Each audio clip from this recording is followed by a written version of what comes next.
اللہ کے نبی علیہ السلام نے فرمایا تھا قیامت سب سے بدترین لوگوں پر قائم ہوگی، اور تب تک قیامت قائم نہیں ہوگی جب تک اللہ کا نام لینے والا ایک بھی انسان دنیا میں زندہ ہے۔ اور ہمارا حق بنتا ہے ہم اپنے بچوں کو بتائیں یہ کام اللہ کے نبی کی سنت ہے، اور اللہ کے نبی کون ہے، یہ اللہ تعالیٰ نے منع کیا، اللہ تعالیٰ کون ہے، ان کی ذہن سازی کرنا یہ ہمارے ذمہ ہے۔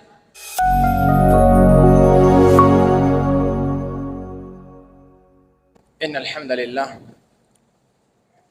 للہ نحمده ونستعینه ونستغفره ونؤمن به ونتوکل علیہ ونعوذ باللہ من شرور انفسنا ومن سیئات اعمالنا من يهده الله فلا مضل له ومن يضلله فلا هادي له فأشهد أن لا إله إلا الله وحده لا شريك له وأشهد أن محمدا عبده ورسوله۔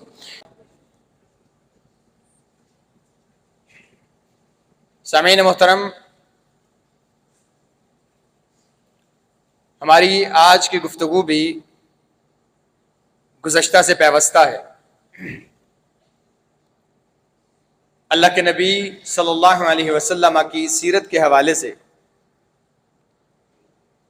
کہ آپ کی زندگی کے شب و روز اور ماہ و سال اور زندگی میں پیش آنے والے نشیب و فراز، اس میں مکے کی زندگی اور پھر مدینے کی زندگی اور مدینے کے پہلے 7 سالوں کا تفصیلی اور اجمالی تعارف گزر چکا ہے۔ سن 8 ہجری ہے، اور اللہ کے نبی صلی اللہ علیہ وسلم کو دکھایا جانے والا وہ خواب شرمندہ تعبیر ہونے کے لیے تیار ہے کہ اے نبی صلی اللہ علیہ وسلم، جس بستی اور جس شہر سے آپ کو مجبور کر کے نکالا گیا تھا، ایک وقت آئے گا کہ آپ کا رب فاتحانہ انداز میں آپ کو وہیں پہ داخل کرے گا۔ اور یہ خواب خوشخبری تھی اور وحی تھی جو کہ اللہ کے نبی صلی اللہ علیہ وسلم کو بتلایا گیا تھا کہ ان قریب اللہ تعالیٰ آپ کو فاتحانہ انداز میں مکہ میں داخل کرے گا، اور آپ پر کسی بھی قسم کا کوئی غم، کوئی خوف اور کوئی بھی کسی قسم کا بوجھ نہیں ہوگا۔ اللہ کے نبی علیہ السلام کے لیے اس فتح کے بنیادی معاملات کو اللہ تعالیٰ آسان کرتے ہیں، اور وہ معاہدہ جو صلح حدیبیہ کے دن طے پایا تھا اس کی مخالفت مشرکین مکہ خود کرتے ہیں اور اس عہد کو توڑ دیتے ہیں۔ اسباب پیدا ہوتے چلے جاتے ہیں، 2 قبائل ہیں، بنو بکر اور بنو خزاعہ، ایک اللہ کے نبی صلی اللہ علیہ وسلم کے اپنی امان میں ہے جو بنو خزاعہ کا ہے، بنو بکر مشرکین کے ساتھ ہے، یہ ان کے اوپر چڑھائی کرتے ہیں، لہٰذا معاہدہ توڑ دیا جاتا ہے۔ ابو سفیان وہاں سے مدینے کا سفر کرتے ہیں کہ معاہدے کو دوبارہ تجدید کیا جائے، اللہ کے نبی صلی اللہ علیہ وسلم اس سے انکار کرتے ہیں، اور صحابہ سے مشاورت کے بعد آپ مکہ پر چڑھائی کی تیاری کر دیتے ہیں۔ اب یہاں سے نکلتے ہیں اور رستے میں جو معاملات درپیش آتے ہیں ان کا اجمالی سا تعارف گزر چکا ہے۔ اسی سفر کے دوران آپ صلی اللہ علیہ وسلم کے پاس ابو سفیان بن حارث یہ آتے ہیں، یہ ان لوگوں میں سے تھے جن کا خون آپ علیہ السلام نے حلال کیا تھا، مباح کیا تھا کہ یہ جہاں آپ کو ملے آپ اس کو قتل کر دیں۔ یہ یہاں سے روم بھاگتے ہیں، روم میں جا کے قیصر روم سے کہتے ہیں کہ میں آپ کی پناہ چاہتا ہوں اور میرا قریش قبیلے کے ساتھ تعلق ہے۔ وہ ابو سفیان بن حارث سے کہتے ہیں کہ کیا محمد بن عبداللہ کے چچا زاد بھائی ہو، لہٰذا آپ علیہ السلام کے نام کے ساتھ ان کے تعارف کو جو وجہ بنتی ہے، اللہ کے نبی کے نام کی آپ کا تعارف وہی وجہ بنتی ہے آپ علیہ السلام کا، حضرت ابو سفیان کا اسلام لانا۔ یہ سوچتے ہیں کہ قیصر روم تک اگر اللہ کے نبی علیہ السلام کی مشہوری اور آپ کے دین کی پہنچ ہو چکی ہے تو ابھی تک میں ہی ایسا ہوں جو دین سے پیچھے ہوں، لہٰذا یہاں سے بھاگتے ہیں۔ ان کو پتہ چلتا ہے کہ اللہ کے نبی صلی اللہ علیہ وسلم مکہ پر پیش قدمی کرنے کے لیے اور چڑھائی کرنے کے لیے مکہ کی طرف سفر کر چکے ہیں۔ یہ رستے میں آپ علیہ السلام کو ملتے ہیں اور آپ علیہ السلام سے ملاقات کی اجازت چاہتے ہیں، اور اللہ کے نبی صلی اللہ علیہ وسلم ملنے سے انکار کر دیتے ہیں۔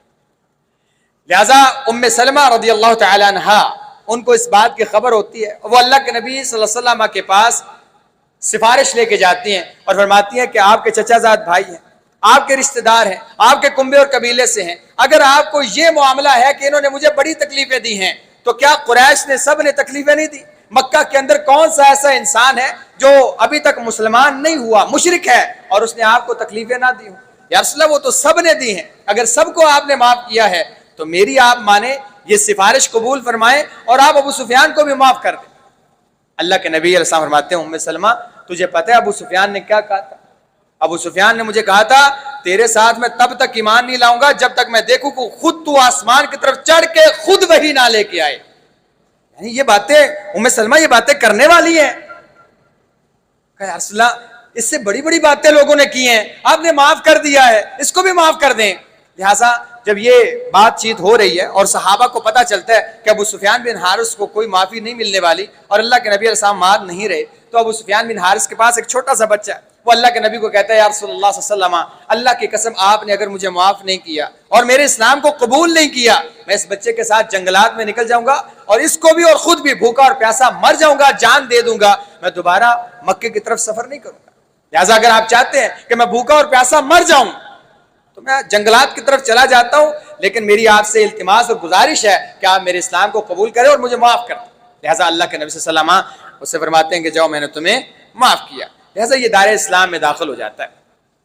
اسی سفر کے دوران اللہ کے نبی صلی اللہ علیہ وسلم اور صحابہ کہتے ہیں بعد میں کہ ابو سفیان بن حارث کے اسلام لے آنے کے بعد ساری زندگی ابو سفیان اگر اللہ کے نبی کی مجلس میں بیٹھا شرم کے مارے آج تک کبھی بھی سر اٹھا کے بات نہیں کی کہ میں نے وہ جو جملہ کہا تھا، حالانکہ وہ جاہلیت کے دور میں تھا، لیکن اللہ کے نبی کی شایان شان نہیں تھا۔ اسلام لے آنے کے بعد بھی اس غلطی کا احساس اتنا تھا کہ صحابہ کہتے تھے کبھی سر اٹھا کے بات نہیں کرتے تھے، ہمیشہ سر کو جھکا کے نظریں جھکا کے اس شرمندگی کی وجہ سے آپ صلی اللہ علیہ وسلم کے ساتھ ہم کلام ہوا کرتے تھے۔ بہرحال آپ یہاں سے نکلتے ہیں، آپ جوفہ کے مقام پر پہنچتے ہیں اور وہاں پہ پڑاؤ ڈالتے ہیں۔ یہاں پہ آپ صلی اللہ علیہ وسلم کے چچا حضرت عباس آپ کے ساتھ ملاقات کرتے ہیں، یہ ابھی مکہ سے ہجرت کر کے مدینہ کی طرف آ رہے ہیں۔ حضرت عباس نے آپ صلی اللہ علیہ وسلم سے کئی دفعہ اجازت مانگی کہ یا رسول اللہ صلی اللہ علیہ وسلم ہجرت کا اتنا بڑا ثواب ہے تو مجھے اس ثواب میں شریک ہونے دیں، مجھے اجازت دیں کہ میں مکہ کو چھوڑ کے آپ کے پاس آ جاؤں۔ تو اللہ کے نبی علیہ السلام فرماتے تھے یا عم اطمئن، اے چچا تھوڑا صبر کیجئے، اطمینان کے ساتھ آپ رہیں، آپ کو تو تکلیف بھی نہیں ہے، کوئی پریشانی بھی نہیں ہے، لیکن ہمارے لیے آپ کا وہاں رہنا انتہائی فائدہ مند ہے۔ اور آپ دیکھتے ہیں کہ کئی ایک غزوات کے موقع پر مکہ کی خبریں اور یہاں سے مکہ تک کی جو خبروں کا معاملہ تھا وہ حضرت عباس سے ہو کر جایا کرتا تھا، لہٰذا ہمیں اس بات کا فائدہ ہے۔ لیکن ایک بات آپ کو بتا دیتا ہوں کہ آپ کو ہجرت کا ثواب ملے گا، وَأَنْتَ خَاتِمُ الْمُحَاجِرِينَ مِنَ الْهِجْرَةِ، آپ مہاجرین کا سلسلہ ہجرت کے اعتبار سے ختم کریں گے، یعنی آپ میری امت کے آخری مہاجر ہوں گے، جیسے میں آخری نبی ہوں آپ آخری مہاجر ہوں گے، یعنی آپ کو ہجرت کا ثواب ضرور ملے گا۔ لہٰذا حضرت عباس وہاں سے مکے سے نکلتے ہیں اور یہاں جوفہ کے مقام پر اللہ کے نبی صلی اللہ علیہ وسلم کے ساتھ مل جاتے ہیں، اور یہاں ملنے کی وجہ سے ایک تو آپ کو ہجرت کا ثواب مل گیا، اس کے بعد ہجرت کا معاملہ بھی آپ صلی اللہ علیہ وسلم نے مکے جا کے اعلان کر دیا کہ آج کے بعد کوئی ہجرت نہیں ہوگی۔ لہٰذا اللہ کے نبی صلی اللہ علیہ وسلم کو یہ جب ملتے ہیں تو آپ کہتے ہیں چچا آپ ایسے کیجئے گا سموار کو مجھے ملیے گا اور ساتھ اپنے بچوں کو بھی لے کے آنا، میرا دل چاہتا ہے کہ میں اپنے چچا کے لیے دعا کروں اور ایسی دعا کروں کہ وہ اس کو ساری زندگی اور بعد ممات بھی اس کو فائدہ دے۔ حضرت عباس اگلے دن فرماتے ہیں کہ اگلے دن صبح ہوئی، میں اپنے بچے کے ساتھ اللہ کے نبی صلی اللہ علیہ وسلم کے دربار میں حاضر ہوں اور آپ صلی اللہ علیہ وسلم نے اپنے دونوں ہاتھوں کو اٹھایا اور آپ نے فرمایا اللہم اغفر للعباس ظاہرا و باطنا، اللہ حضرت عباس کے ظاہری اور باطنی سارے گناہ معاف کر دے اور ایسی معافی دے کہ کوئی گناہ باقی نہ بچے اور اس کی اولاد میں اس کی حفاظت فرما۔ یہ اللہ کے نبی صلی اللہ علیہ وسلم نے حضرت عباس اور آپ کی اولاد کے لیے دعا کی۔ جیسے یہ دعا آپ دیکھیں پھر یہ دعا قبول ہوئی کہ نہیں؟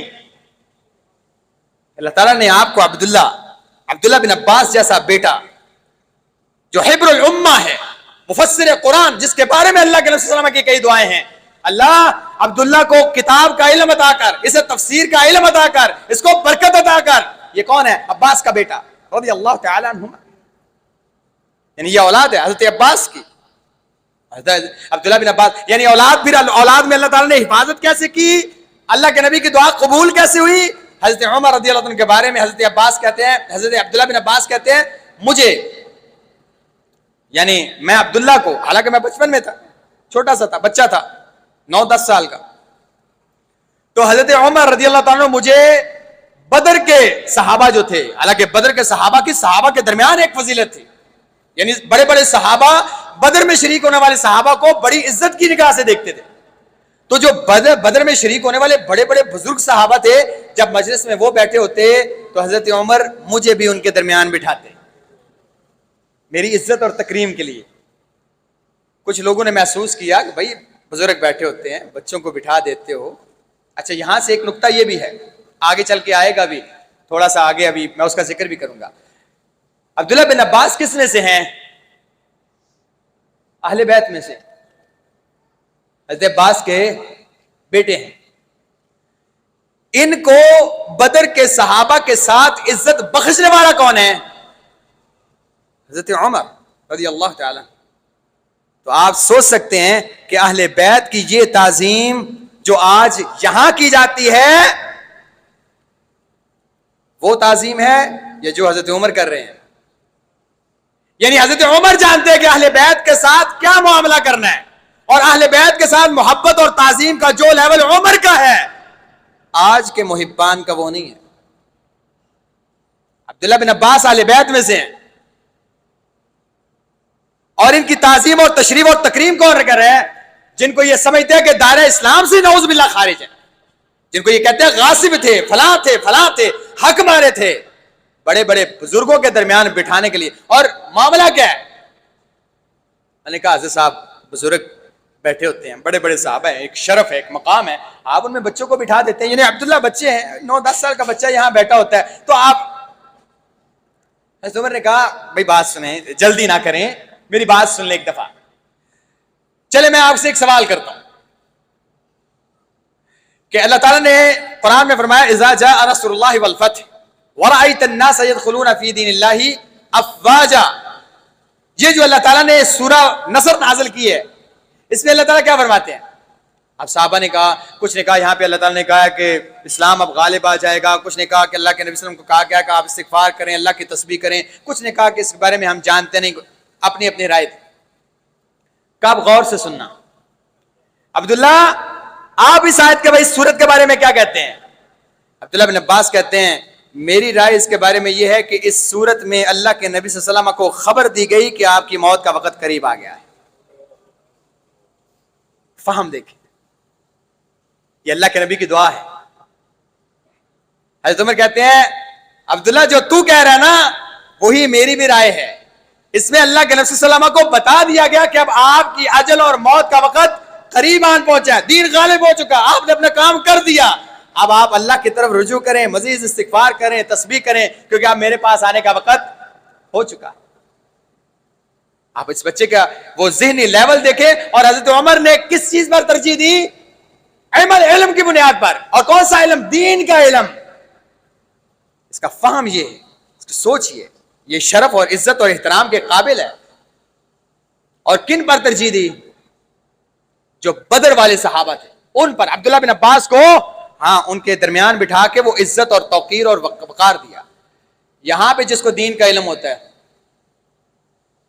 جو دین کا عالم آدمی، اور اگر چند بزنس مین بیٹھے ہوں، چند دنیا دار لوگ بیٹھے ہوں جن کو شاید، اور ہم نے دیکھ بھی لیا، میں یہاں کہنا نہیں چاہتا کیونکہ یہ سیاسی معاملہ نہیں، ہم نے کئی دفعہ یہ تجربہ کر لیا کہ ہمارے اوپر مسلط ہونے والے وہ لوگ جو دین کو پسماندہ سوچ سمجھتے ہیں اور دین کے علم کو علم نہیں سمجھتے، ان کو قرآن پڑھنا نہیں آتا، اور اپنے آپ کو وہ سمجھتے ہیں کہ ہم دنیا دار وہ لوگ ہیں جو اس دنیا کے نظام کو بیسیکلی اور بنیادی طور پر چلا رہے ہیں، ہمارے ساتھ دنیا ہے۔ اللہ کی قسم نہیں، اللہ کی قسم نہیں، اس دنیا کا قرار اور اس کے اندر خوشحالیاں اور اب تک اللہ کی نازل کردے نعمتیں صرف اور صرف دیندار لوگوں کی وجہ سے۔ اگر یقین نہیں آتا تو اللہ کے نبی علیہ السلام فرمایا تھا قیامت سب سے بدترین لوگوں پر قائم ہوگی، اور تب تک قیامت قائم نہیں ہوگی جب تک اللہ کا نام لینے والا ایک بھی انسان دنیا میں زندہ ہے۔ یعنی ایک انسان بھی اگر دنیا میں باقی ہوا، باقی پوری کی پوری دنیا کو اللہ تعالیٰ قیامت کی ہولناکی سے بچائے رکھے گا۔ جس دن وہ مرے گا باقی سب پر قیامت قائم ہو جائے گی، وہ بدبخت ترین لوگ ہوں گے جن پر قیامت قائم ہوگی۔ ہم اس علم کو علم نہیں سمجھتے. پھر اس بچے کا لیول دیکھیں آپ. عبداللہ کہتے ہیں میں نے اللہ کے نبی صلی اللہ علیہ وسلم کے ساتھ رات میں آپ کھڑے ہوئے, میں بھی آپ کے گھر میں ہی تھا, رات کو مجھے بھی جاگ گئے, میں نے بھی کہا اللہ کے نبی صلی اللہ علیہ وسلم کے ساتھ تہجد پڑھتا ہوں. میں نے وضو کیا, اب 8-10 سال کا بچہ وضو کیا, اللہ کے نبی صلی اللہ علیہ وسلم کے ساتھ تھوڑا سا پیچھے ہو کے کھڑا ہو گیا. آپ نے پیچھے سے مجھے کھینچا, اپنے برابر کھڑا کر لیا. تھوڑی دیر کے بعد آپ تلاوت کرتے رہے, میں تھوڑا سا اور پیچھے سرک گیا, سلام پھیرا تو اللہ کے نبی فرماتے ہیں عبداللہ میں نے آپ کو اپنے ساتھ کھڑا کیا, آپ تھوڑا سا پھر پیچھے چلے گئے. کہا اللہ کے نبی صلی اللہ علیہ وسلم, 10 سال کا بچہ ہے, ذہنی لیول چیک کریں اس کا, اس کی سوچ اور اس کا وقار اور اس کی فطانت اور ذہانت چیک کریں. کہتے ہیں اللہ کے نبی میں کون ہوتا ہوں جو اللہ کے نبی کے برابر کھڑا ہو سکوں؟ آپ اللہ کے رسول ہیں, میں آپ کے برابر کھڑا ہوں, یہ مجھے گوارا نہیں ہوتا. اللہ کے نبی نے بڑا تعجب کیا, بھئی چھوٹا سا بچہ ہے اور اس کی ذہن دیکھو. آپ نے میرے لیے برکت کی دعا کی, اللہ تجھے برکت عطا کرے. ہمارے بچوں کو یہ معاملہ ہے, ہمارے بچوں کو سیرت کا الف بھی نہیں آتی, سیرت کا پتہ ہی نہیں. میں نے اپنے بچوں کو, میں فرسٹ ایئر کو پڑھاتا ہوں, سیکنڈ ایئر کو پڑھاتا ہوں, کالج میں پڑھاتا ہوں میں, لیکن میں نے اپنے بچوں کا معاملہ دیکھا ہے, واللہ العظیم رونا آتا ہے بعض دفعہ ان کے پیپر دیکھ کے. چھوٹے چھوٹے سوال ہوتے ہیں, ایک لائن کے, 1.5 لائن. یہ بچے بعض دفعہ میں اپنے ساتھیوں کو پڑھاتا رہتا ہوں. چلے ہمارے پاس تو وہاں پہ وہ آتے ہیں, لیکن جس گھر سے آتے ہیں انہوں نے کبھی دیکھا کہ ہمارے بچے کا اسلامیات میں کیا معاملہ ہے. اب کچھ بچے مجھے اگلے دن بھائی بتا رہے تھے, ایک بچے کے بارے میں وہ کہہ رہے ہیں ایڈمیشن اس کا کروا دیں, اب وہ بچہ اسلامیات میں فیل ہے, میں کیا کروں اس کا؟ یہ تو نصاب کی بات ہے. اور یہ بچہ 10 سال کا کسی اسکول نہیں گیا, کیسے پتا ہے کہ اللہ کے نبی کے برابری میں کھڑے ہونا کہ نہیں ہونا؟ یہ ماں کی گود سے اور باپ کے گہوارے سے لے کے یہ علم آیا ہے, اور ہمارا حق بنتا ہے ہم اپنے بچوں کو بتائیں یہ کام اللہ کے نبی کی سنت ہے, اور اللہ کے نبی کون ہے, یہ اللہ تعالیٰ نے منع کیا, اللہ تعالیٰ کون ہے, ان کی ذہن سازی کرنا یہ ہمارے ذمہ ہے. بہرحال صحابہ کہتے ہیں آپ صلی اللہ علیہ وسلم یہاں سے آگے نکلتے ہیں, مر زہران پہنچتے ہیں تو صحابہ وہاں پہ تھوڑی دیر پڑاؤ کرتے ہیں, اور وہاں پہ ادھر ادھر جڑی بوٹیاں ہیں اور کچھ جھاڑیاں ہیں. وہاں پہ پیلو کا ایک درخت بھی ہوتا ہے جس کا چھوٹا چھوٹا پھال ہوتا ہے, فالسے کی طرح کا, تو صحابہ وہ اتار کے کھانا شروع کر دیتے ہیں. تو اللہ کے نبی علیہ السلام فرماتے ہیں بھائی دیکھنا, اگر تم نے وہ پیلو کا پھل لینا ہی ہے نا, تو جو کالے رنگ کا زیادہ سرخی مائل ہے وہ لینا, وہ زیادہ اچھا ہوتا ہے, میٹھا بھی ہوتا ہے. صحابہ نے کہا یا رسول اللہ آپ کو بھی پتہ ہے؟ یہ تو ان لوگوں کو پتا ہوتا ہے جو گھاٹیوں کی طرف سفر کرتے ہیں, بکریاں چراتے رہتے ہیں, یہ تو ان کو پتا ہوتا ہے. کہا تو ہاں میں نے بکریاں چرائی ہیں نا. میں نے کہا ہر نبی نے بکریاں چرائی ہیں. ہاں مجھے آج بھی یاد ہے, میں فلاں فلاں جگہ جا کے بکریاں چرایا کرتا تھا بچپن میں, تو مجھے پتا ہے نا کہ اس کا یہ پھل اچھا ہوتا ہے. اب یہاں پہ یہ صحابہ پھل توڑ کے کھا رہے ہیں, ان میں ایک صحابی ہے جو اچھا پھل ملتا ہے, جو پکا ہوا ملتا ہے, پتا چلتا ہے کہ یہ میٹھا ہے, وہ اکٹھا کرتے ہیں, لا کے اللہ کے نبی کہتے ہیں یا رسول اللہ یہ آپ کھا لیں, آپ سنو کھا لیں. اب یہ پھل توڑنے کے لیے تھوڑا اونچا ہوتے ہیں, اور صحابہ ان کو دیکھ کے ہنسنے لگ جاتے ہیں. اللہ کے نبی کہتے ہیں بھائی کیوں ہنس رہے ہو, کوئی خاص وجہ ہے, کیا بات ہے, مسکرا رہے ہو آپس میں باتیں کر کے؟ کہ رسول اللہ عبداللہ بن مسعود کی پنڈلیاں دیکھیں, چھوٹا سا قد ہے ان کا, پتلے سے چھوٹا سا قد, مدینے کا فقیہ انسان, مدینے کے فقہاء میں سے عبداللہ بن مسعود. اور محدثین کی ٹرم کہتے ہیں جتنے عبداللہ ہیں, جب بھی صرف عبداللہ کہا جائے گا عبداللہ بن مسعود مراد ہوگا. فقیہ انسان, کوئی حدیث کی کتاب خالی نہیں جس میں عبداللہ بن مسعود کا نام نہ آتا ہو. اتنا بڑا فقیہ انسان, دین کا عالم. چھوٹا سا قد ہے, پنڈلیاں دیکھے چھوٹی چھوٹی پتلی پتلی, تو ان کی پنڈلیاں دیکھے عبداللہ کہتا ہے یا رسول اللہ میری پنڈلیاں دیکھ کے ہنس رہے ہیں. اللہ کے نبی فرماتے ہیں تم ان پنڈلیوں سے ہنستی ہو نا, چھوٹی چھوٹی ہیں پتلی پتلی, اللہ کی قسم عبداللہ بن مسعود کی یہ پنڈلیاں اللہ کے ہاں اگر وزن کیا جائے احد پہاڑ سے زیادہ وزنی ہے. شرف کے اعتبار سے, عزت اور احترام کے اعتبار سے, وقار کے اعتبار سے تمہارے نزدیک وزن نہیں ہے نا.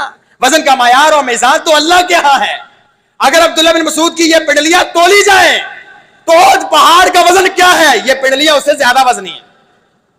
عبداللہ بن مسعود کی فضیلت. بہرحال اللہ کے نبی علیہ السلام یہاں سے نکلتے ہیں, اور جہاں پہ آپ صلی اللہ علیہ وسلم کا یہ سفر جاری ہے وہیں پہ مکہ کے اندر کافی ہلچل مچی ہوئی ہے. مکہ کے اندر یہ معاملات ہو رہے ہیں کہ کیوں نہ ایسے کیا جائے کہ ہم آگے سے دیکھ کے آئیں کہ اللہ کے نبی صلی اللہ علیہ وسلم نے کیا. یہ تو ان کو پتا تھا کہ ہمارے خلاف تو اب کارروائی ہونی ہے. ان لوگوں کے درمیان جو سب سے متحرک انسان تھا وہ ابو سفیان تھے. یہ بھی مسلمان نہیں ہوئے. یہ اپنے طور پر چند ساتھیوں کو لے کے نکلتے ہیں کہ ہم جائیں اور دیکھیں کہ کیا کوئی ایسا معاملہ آتا جاتا جس سے ہم پوچھیں کہ مکے کے خلاف اللہ کے نبی صلی اللہ علیہ وسلم نے کیا کارروائی کی ہے, کیا ارادہ رکھتے ہیں, تو ہمیں اس بات کا اندازہ ہو جائے تاکہ ہم اس کے حساب سے اپنی حکمت عملی کا تعین کریں. لہٰذا یہ وہاں سے نکلتے ہیں اور ایک جگہ پر بیٹھے ہوئے. یہاں پہ مر زہران میں اللہ کے نبی صلی اللہ علیہ وسلم بیٹھے ہیں اور رات کا وقت ہے اور چولہے جل رہے ہیں اور یہاں پہ روشنی بھی. یہ آپس میں بات چیت کرتے ہیں اور کہتے ہیں یار ایسے کیا جائے, یہ جو روشنی نظر آ رہی ہے آج تک ہم نے اس سے پہلے روشنی نہیں دیکھی, اور ہمیں کچھ اندازہ ہونا چاہیے کہ کہیں مدینہ سے ہم پر حملہ بھی نہ ہو. یہ باتیں چیت ہو رہی ہے. اللہ کے نبی صلی اللہ علیہ وسلم کو بذریعہ وحی بتا دیا گیا. آپ نے صحابہ سے کہا اراک نامی جگہ پر ابو سفیان ہے, اسے پکڑ کے لے آؤ. اور ایک روایت میں ہے کہ حضرت عباس کہتے ہیں کہ میرے دل میں یہ بات آئی کہ اتنا بڑا لشکر جو اللہ کے نبی صلی اللہ علیہ وسلم لے کے اگر مکے داخل ہو گئے اور مکے والوں نے مزاحمت کر دی کوئی نہیں بچے گا, تو کیوں نہ میں جا کے مکے والوں کو خبر دوں, اللہ کے بندو اللہ کے نبی داخل ہونے لگے ہیں, آ کے امان مانگ لو, معافی مانگ لو, بچ جاؤ گے. ابو سفیان یہاں پہ بات چیت کر رہے ہیں. حضرت عباس وہاں سے نکلتے ہیں اور نکل کے ایک جگہ پر کھڑے ہیں تو آپ کو آواز آتی ہے باتوں کی. آپ قریب ہو کہتے ہیں ابو سفیان ہو؟ کہا ہاں. کہا عباس ہو؟ ہاں میں عباس ہوں. کہا یہاں کیا کر رہے ہو؟ کہا ہم دیکھنے آئے ہیں کہ اللہ کے نبی صلی اللہ علیہ وسلم نے کوئی لشکر کا کہا یہ ساتھ جہاں مر زہران سے روشنی نظر آ رہی ہے وہ اللہ کے نبی کا لشکر ہے. اللہ کے بندو تم نے ابھی تک کہا ہمیں تو کوئی پتہ نہیں. کہا ابو سفیان میں تمہیں ایک خبر دوں. حضرت عباس کہہ رہے ہیں, یہ حضرت عباس اور ابو سفیان کے آپس میں کلام ہے, اور یہاں سے بھی آپ اندازہ لگائیں حضرت عباس اور حضرت ابو سفیان کی کلام کیا ہو رہی ہے, اور حضرت عباس حضرت ابو سفیان رضی اللہ تعالیٰ کے بارے میں کتنے اخلاص والے ہیں. حضرت عباس کہتے ہیں بھائی بات سنو. حضرت عباس ویسے وہاں سے جب نکلے ہیں خچر جو ہے وہ اللہ کے نبی کا لے کے آئے. کہا پیچھے بیٹھو. کہا کیا کرنا؟ کہا پیچھے بیٹھو, میں تمہیں اللہ کے نبی کے پاس لے جاؤں, امان میں تمہیں دیتا ہوں, چلو چل کے وہاں بات کرو اور معافی مانگ لو. کہتے ہیں میں نے پیچھے بٹھایا ابو سفیان کو, اور جس آگ کے علاوہ سے ہم گزرے نا روشنی میں تھوڑا سا نظر آئے تو کہے یہ کون ہے؟ پھر دیکھیں اللہ کے نبی کا خچر ہے اور اوپر چچا سوار ہے. کہیں اللہ کے نبی کا خچر ہے اور چچا لے کے جا رہے ہیں, یعنی اپنے ہی بندے ہیں, تو وہ اپنے معاملات میں مصروف ہو جائیں. گزرتے گزرتے گزرتے چونکہ سارے کے سارے معاملے کی اور ساری کے ساری ذمہ داری حضرت عمر کے انڈر تھی. حضرت عمر نے بھی ہمیں دیکھ لیا. کہا کون ہے؟ اور پھر انہوں نے نہیں کہا کہ اللہ کے نبی کا خچر ہے, وہ پوری انویسٹیگیشن کرنے کے لیے قریب آ گئے. جیسی قریب آئے حضرت عباس کہتے ہیں میں نے خچر کو لات ماری کہ مجھ سے اس سے پہلے کہ عمر اللہ کے نبی کے پاس پہنچ جائے میں بھاگ کے اس کو اللہ کے نبی کے پاس لے جاؤں. اللہ کے نبی صلی اللہ علیہ وسلم کی طرف بات پہنچنے سے پہلے میں لے کے جاؤں. حضرت عباس کہتے ہیں عمر نے کہا اللہ کا دشمن لے کے آ رہے ہو, الحمدللہ بغیر کسی معاہدے کے یہ اللہ کا دشمن ہمارے ہتھے چڑھ گیا ہے, یعنی ہم اسے قتل کریں یا جو مرضی کریں اب ہم پر کوئی الزام نہیں. میں نے کہا اس سے پہلے کہ یہ تجویز اللہ کے نبی کو دے میں سب سے پہلے اللہ کے نبی کے پاس پہنچتا ہوں اور امان دے دیتا ہوں. میں جیسے ہی پہنچا پیچھے سے حضرت عمر بھی پہنچے. کہا یا رسول اللہ یہ دیکھیں پیچھے کون ہے؟ ابو سفیان آیا, کوئی معاہدہ نہیں ہمارے درمیان, معاہدے ٹوٹ چکے, انہوں نے غداری کی, فلاں فلاں فلاں, یا رسول اللہ ان کو قتل کر دیں. عباس کہتے ہیں نہیں یا رسول اللہ میں اس کو امان دیتا ہوں. اب یہ بات چیت ہو رہی ہے, حضرت عمر اصرار کر رہے ہیں, حضرت عباس پناہ دے رہے ہیں. حضرت عباس پناہ دے رہے ہیں کس کو؟ ابو سفیان کو رضی اللہ تعالیٰ عنہ, جن کو آج یہ مخالف سمجھتے ہیں, اور اہل بیت کا بندہ پناہ دے رہا ہے. اچھا باتوں باتوں میں حضرت عباس حضرت عمر کو کہتے ہیں عمر گال صرف یہ ہے یہ بندہ بنو عدی کا نہیں, یعنی تیرے قبیلے کا نہیں. اگر یہی بندہ اس کی جگہ ابو سفیان کی جگہ پہ بندہ ہوتا تیرے قبیلے کا, پھر میں دیکھتا کیسے تو سار اڑاتا ہے اس کا. حضرت عمر رضی اللہ عنہ نے جو جواب دیا, حضرت عمر کہتے ہیں اللہ کی قسم عباس جب آپ اسلام لے کے آئے دار اسلام میں داخل ہوئے میں عمر کو اتنی خوشی ہوئی تھی, اللہ کی قسم میرا باپ بھی مسلمان ہوتا مجھے اتنی خوشی نہیں ہونی تھی. جتنا آپ کے اسلام لانے کی ہوئی. پتہ ہے کیوں؟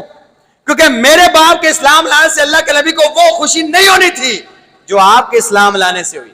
چونکہ اللہ کے نبی خوش ہوئے, مجھے اپنے باپ کے مسلمان ہونے سے زیادہ آپ کے اسلام لانے کی خوشی ہے. آپ بات کرتے ہیں کہ میں اس لیے کہہ رہا ہوں کہ میرے قبیلے کا بندہ ہوتا, میرے نزدیک تو اسلام سب کچھ ہے, نہیں تو میرا اپنا باپ کیوں نہ ہوتا, سر اڑا کے رکھ دیتا. آپ کہتے ہیں میرے قبیلے کا بندہ ہوتا. اب یہاں پہ محبت کا لیول دیکھیں. حضرت عمر فرماتے ہیں کبھی میرا پیو مسلمان ہوتا نا, مجھے وہ خوشی نہیں ہونی تھی.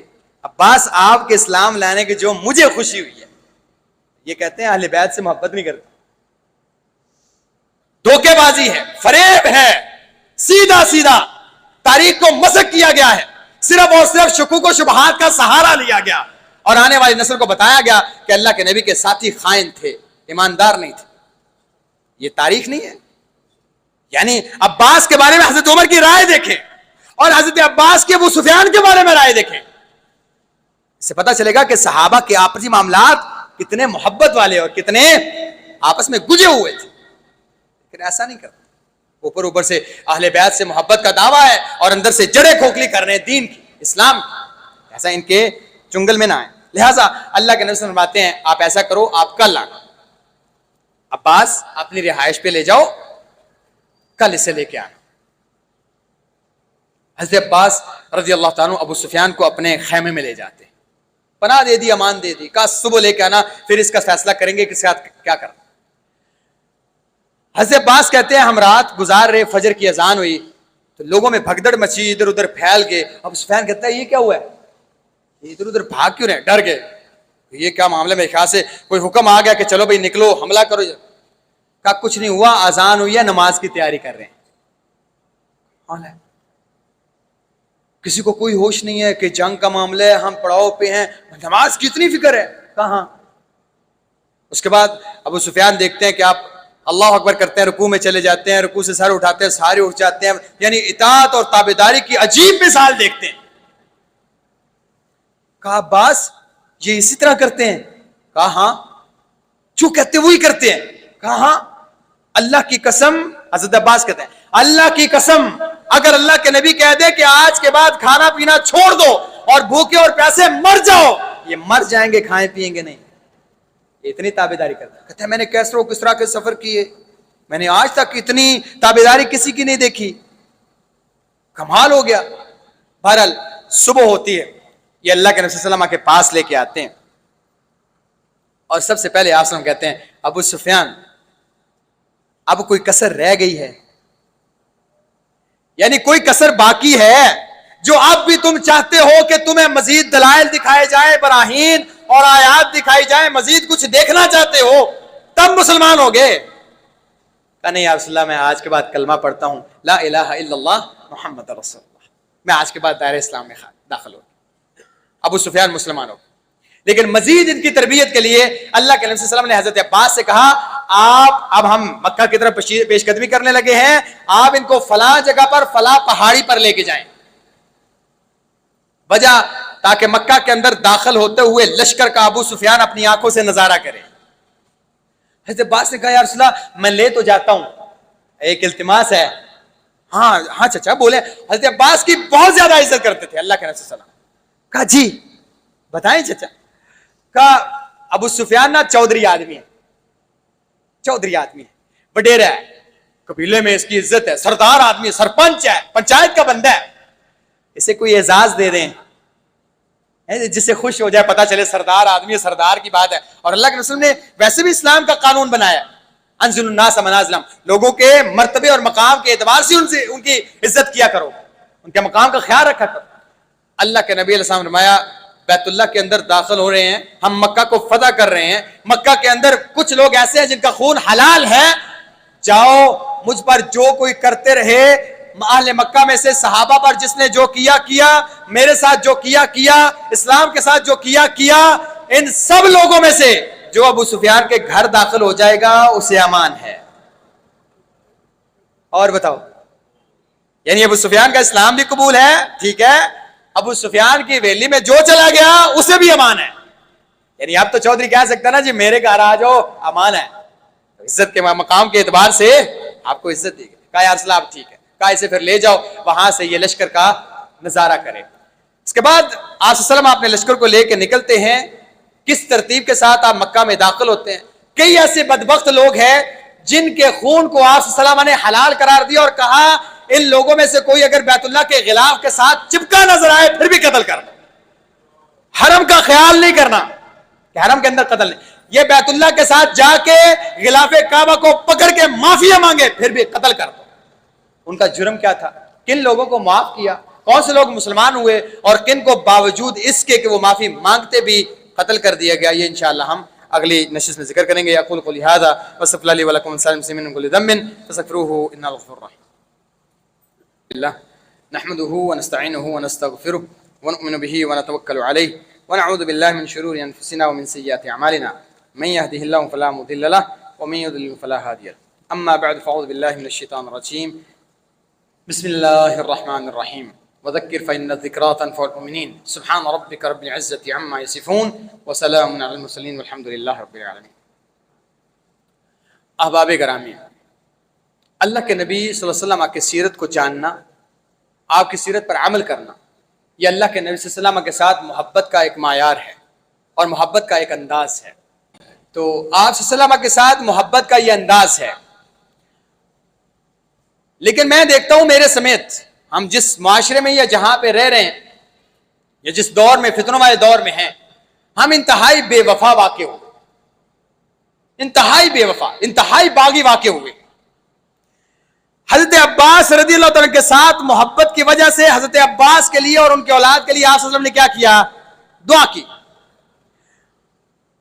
یہی ایک دعا اللہ کے نبی صلی اللہ علیہ وسلم کی امی عائشہ کے لیے ثابت ہے کہ امی عائشہ رضی اللہ عنہا کے ساتھ آپ محبت کی باتیں کر رہے اور آپ نے امی عائشہ کے لیے ایک دعا کی، کیونکہ آپ صلی اللہ علیہ وسلم کی امی عائشہ کے ساتھ بڑی محبت کرتے تھے۔ جیسے آپ نے پیچھے سنا کہ آپ سے پوچھا گیا رسول اللہ سب سے زیادہ محبوب کون ہے، تو آپ نے کہا عائشہ۔ تمہیں جو محبوب ہوتا ہے اس کے لیے دعائیں کی جاتی ہیں اور دل سے دعائیں نکلتی۔ تو امی عائشہ کہتی ہے آپ صلی اللہ علیہ وسلم نے میرے لیے دعا کی، کیا؟ یا اللہ عائشہ کے اگلے اور پچھلے سارے گناہ معاف کر دے، چھوٹے اور بڑے، پوشیدہ اور ظاہر ساری غلطیاں معاف کر دے۔ عائشہ رضی اللہ عنہا نے یہ جب دعا سنی نا، ہنستے ہنستے ہنستے اپنا سر آسن کی گود میں رکھ دیا۔ محبت کا انداز ہے، خوش ہوئی، ہنستے ہنستے ہنستے آپ کی گود میں گر پڑی۔ اللہ کے نبی مسکرا کہتے ہیں عائشہ خوشی ہوئی؟ ہنسنا بہت زیادہ، ایک بندے کے اگلے پچھلے ساری معاف ہو جائیں، ظاہر پوشیدہ ساری معاف ہو جائیں، جب وہ فوت ہو اس کے ذمہ کوئی گناہ نہ ہو، بڑی خوشی کی بات کیا ہو سکتی ہے؟ عائشہ یعنی اتنی خوشی ہوئی۔ تم جانتی ہو میں ہر نماز میں اپنی امت کے لیے یہی دعا کرتا ہوں، یعنی ہم لوگ پیدا بھی نہیں ہوئے تھے تو اللہ کے نبی کی وفا کا یہ انداز تھا ہمارے ساتھ، کہ ہم پیدا نہیں ہوئے تھے اور وہ نبی مصلی پہ کھڑے ہو کے ہمارے اگلے اور پچھلے گناہوں کی معافیوں کے لیے دعائیں کیا کرتا تھا۔ ہم ایسے بے وفا واقع ہوئے ہیں، نہ تو اللہ کے نبی صلی اللہ علیہ وسلم کی جیسی زندگی گزارنا چاہتے ہیں، نہ ان کی سیرت کا مطالعہ کرنا چاہتے ہیں، نہ ہم اپنے بچوں کو دیکھنا چاہتے ہیں کہ چلتے ہوئے اللہ کے نبی کی زندگی کی جھلک مجھے اس بچے میں نظر آئے۔ اور راتوں کو کھڑے ہو کے صحابہ کہتے تھے حتی تتوربت قدما، اس کے پاؤں پھٹ گئے۔ وہ تو آج ہمیں حدیث سے پتا چلتا ہے کہ وہ دعاؤں میں مانگتا کیا رہا، کیا اس نے اپنے لیے جائیدادیں مانگی، اپنوں لیے کوئی محل مانگے، خوشحالیاں مانگی؟ وہ تو حدیث ہمیں بتا گئی وہ رو رو کے جو مانگا کرتا تھا وہ اس امت کے گناہوں کی معافی تھی۔ ہم ایسے بے وفا واقع ہوئے ہیں، ہماری نوجوان نسل سے لے کے بچوں تک اسی کی سیرت سے دور ہے اور اسی کے اسلام سے بھاگتی نظر آتی ہے، اور ہمارے اوپر مسلط کی جانے والے حکمران بھی اسی کے باغی نکلے ہیں۔ اور جب بھی ہمیں ضرورت پڑی ہے یہاں سے چلا کر بتایا ہے کہ اللہ کے نبی کی مخالفت کا قانون ہے، اللہ کے نبی کی مخالفت کا معاملہ ہے، یہ اللہ کے نبی کی اور اس کے دین کے ساتھ بغاوت کر رہے ہو، بتانا پڑا۔ بعض دفعہ سنائی گئی، بعض دفعہ وہ آواز دبا دی گئی، بعض دفعہ کئی معاملات ہوئے، لیکن ہم ہر حال میں انتہائی بے وفا واقع ہوئے ہیں، اور اس بے وفائی کا جواب ہمیں دینا پڑے گا۔ ان کا ہاتھ ہوگا اور ہمارا گریبان ہوگا، اور میں تمہارے لیے دعائیں کرتا کرتا اپنے پاؤں کو ورم دے کے پھاڑ کے چلا آیا، اور تم نے اپنی شکل بھی میرے جیسی نہیں بنائی، زندگی تو بودور کی بات ہے۔ اپنے بچوں کو میری سیرت تک نہیں سکھائی، اور تمہارے بچوں کو میرا پورا نام تک نہیں آتا، تمہارے بچوں کو میری حیا تک نہیں ہے، تم کیا سکھا کے آئے؟ اور میں تمہارے گناہوں کی معافیا مانگ نہیں سکتا، اور تم نے میرے ساتھ کیا کیا، میرے دین کے لیے کیا کیا؟ بہرحال یہ حقیقت ہے کہ اللہ کے نبی صلی اللہ علیہ وسلم اپنی امت کے ساتھ یہ رحیمانہ رویہ اور لطیفانہ رویہ یہ اللہ کے نبی صلی اللہ علیہ وسلم کا تھا۔ آپ کی ساری زندگی اللہ تعالیٰ ہمیں ان کے قدموں سے مبعوث فرمائے، ان کے جھنڈے کے نیچے ہمیں جمع کروائے، اور اللہ تعالیٰ ہمیں ان کی شفاعت کا حقدار بنائے، ہم سب کے گناہوں کو معاف فرما، ہم سب کے نیک اعمال قبول فرما۔ ربنا تقبل منا انك انت السميع العليم وتب علينا انك انت التواب الرحيم، وصلى الله تعالى على خير محمد وعلى اله وصحبه اجمعين برحمتك يا ارحم الراحمين، آمين۔